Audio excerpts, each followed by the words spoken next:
Hi, Stephen from Owner Disown. Well, I had to get this video out because I've just read on Tom's Hardware that Jensen Huang, the CEO of Nvidia, of course, has stated that demand has outstripped supply of the 3080 and the 3090.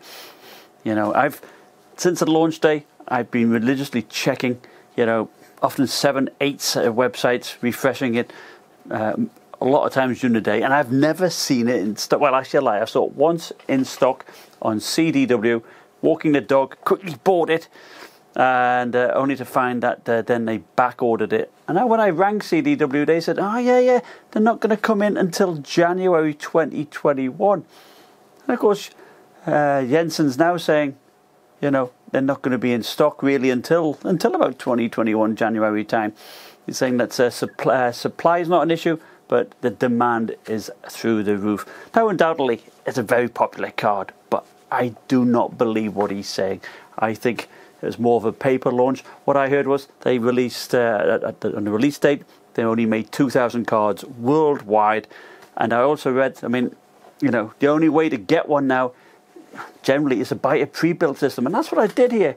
This unit here, it's from Cyber Power PC. I bought it from Best Buy, $2,000. You can also go on Cyber Power and configure it yourself and get it pre-built. Now, all those guys snapped them up. And I heard that, Cyber Power sent 200 cards over to 200 units to Best Buy. So those guys are snapping them all up. So there's none for anybody else. It's absolutely ridiculous. And all this does is allow the scalpers to profit, $1,500 for a card. Absolutely ridiculous.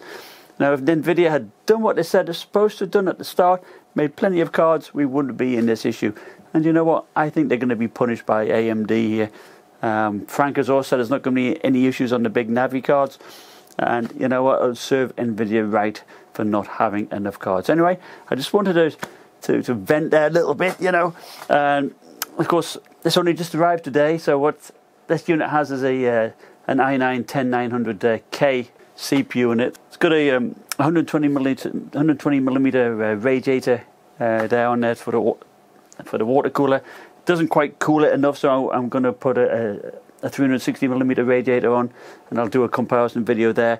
But also with the 3080, what I want to do is test the desktop against the amp, because I've got an Alienware 15 come in now, the M15R3, and I'll also want to test it with the Thunderbolt eGPU, so we'll have a good idea of how they all perform, and I'll do different resolutions, of course. So remember to subscribe, or stay tuned certainly to watch that video. Anyway, thanks again, bye.